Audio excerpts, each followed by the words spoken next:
Hi, I'm Sherry Kell. I'm in Cobb TV studios today with Chairman Mike Boyce. Chairman, you had your first Board of Commission meeting this week, and why don't you talk about what you and the board accomplished? Well, thank you, Sherry. It's good to be here again today. We had a very productive meeting, as many of you who saw the session on Channel 23. Of course, the big item is that we got the Parks bond passed.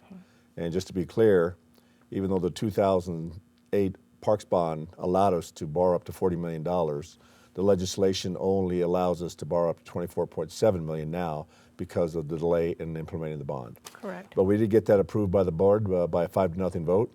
I think that shows a commitment of the board both to the green space that we want to have in Cobb County for the quality of life we have here, and also our commitment to hearing the referendum of the people. Wonderful. What's the next step with that process?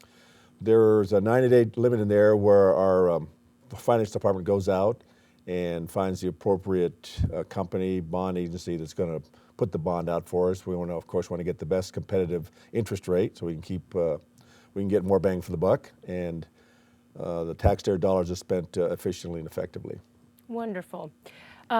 We also, this past week, we had the first working session of the Braves Advisory Council that you formed.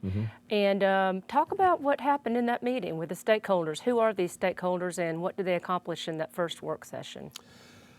Well, as you know, I was very concerned during my orientation and talks with various stakeholders in the Cumberland CID and those that will be impacted by the Braves, that they weren't getting all the information they needed to make informed business decisions. So I asked Commissioner Ott, since the Braves, SunTrust Park and Battery Park are in his district, to bring together various businesses, nonprofits, Cumberland CID, government agency, quasi-government agencies, public safety, cities, municipalities, the entire spectrum of organizations that will be impacted by this incredible enterprise. And they came together. Commissioner Ott told me everybody, out of I think 25 invitations, everyone but one showed up. They got off to a great start. They have this timeline board they're working on, which you'll see on the next meeting at the end of I think on the 24th of January. The work session, correct? The work session, and also at the board meeting. Wonderful. We'll have everybody see exactly what it is we're talking about.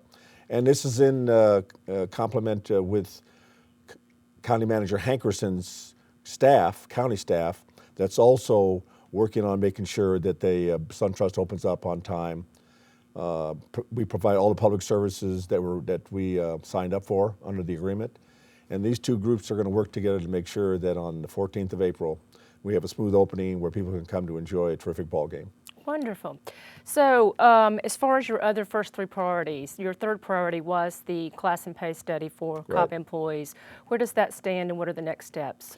Well, of course, you have to take care of your home before you go outside it. And the employees here have been extremely loyal and patient and passionate about providing the best county services. I mean, I'll exaggerate, but maybe not by much in the United States. I hope I'm not exaggerating because I really believe that we have the best county staff anywhere in our country. But they have gone a number of years without any kind of appropriate compensation for the work they're doing. So that was my first agenda item. What we've done right now is the board is going to be taking a look at the study. A number of the commissioners on the board were concerned that the study itself didn't accurately reflect what Cobb personnel should be compensated for. They wanted to make sure that this wasn't a boilerplate product put out by the contractor. So I've asked all the managers, department managers, to go back to their staff, revalidate the numbers, and then make sure that the numbers are accurate. And secondly, to come back with a proposed timeline, working with the board as to when we can implement this, because it is tied to the fact that the board last summer reduced the millage rate to 6.66. And I keep telling people I can't give someone something I don't have. As you know, this county cannot do deficit spending like the federal government can. We have to balance our budget. So when we can implement the study and how we can implement the study is certainly impacted and influenced by the millage rate. But I am committed that sometime this year we will be putting the appropriate compensation into the paychecks of many of our employees.